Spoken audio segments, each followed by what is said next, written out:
একটা সময় যে দল গঠিত হয়েছিল একটি জাতির স্বপ্ন বোনার জন্য, আজ তা নিজ সন্তানের হাতেই ধ্বংসের মুখে।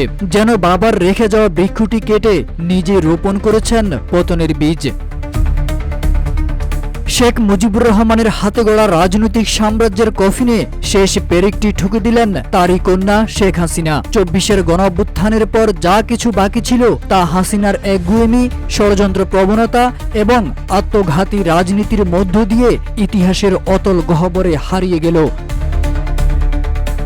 দীর্ঘ ১৫.৫ বছর ধরে ক্ষমতায় থেকে যেভাবে গণতন্ত্র, সুশাসন ও মানবাধিকারের নামে ফ্যাসিবাদ কায়েম করেছিলেন শেখ হাসিনা, তার পরিণতিতে দেশ জুড়ে সৃষ্টি হয় গণবিক্ষোভের জোয়ার। অথচ সুযোগ ছিল ক্ষমতা ছেড়ে সংলাপে ফিরেও দলটির অস্তিত্ব রক্ষা করার।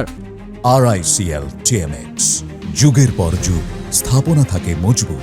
কিন্তু ক্ষমতার মোহে অন্ধ নেত্রী সেই পথ বেছে নেননি। ৫ই আগস্ট শেখ হাসিনা দেশ ছেড়ে ভারতে পালানোর পরেও দলীয় নেতাকর্মীদের উস্কে দিয়ে শুরু করেন এক বিপজ্জনক প্রতি বিপ্লবের ছক। এর জেরে একের পর এক সহিংসতা, ষড়যন্ত্র এবং দেশ বিরোধী কার্যকলাপে জড়াতে থাকে আওয়ামী লীগের অংশবিশেষ। অবশেষে অন্তর্বর্তী সরকারের উপদেষ্টা পরিষদের বৈঠকে সিদ্ধান্ত হয় সন্ত্রাস বিরোধী আইনের আওতায় আওয়ামী লীগের সব রাজনৈতিক কার্যক্রম নিষিদ্ধ করা হবে। একই সঙ্গে দলটির নিবন্ধন বাতিল ও আন্তর্জাতিক অপরাধ ট্রাইব্যুনালে বিচারের ব্যবস্থা নেওয়া হচ্ছে।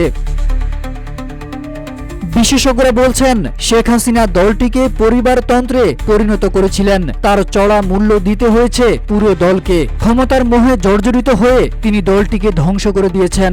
এখন যা চলছে তা কেবল অন্তিম ক্রিয়া।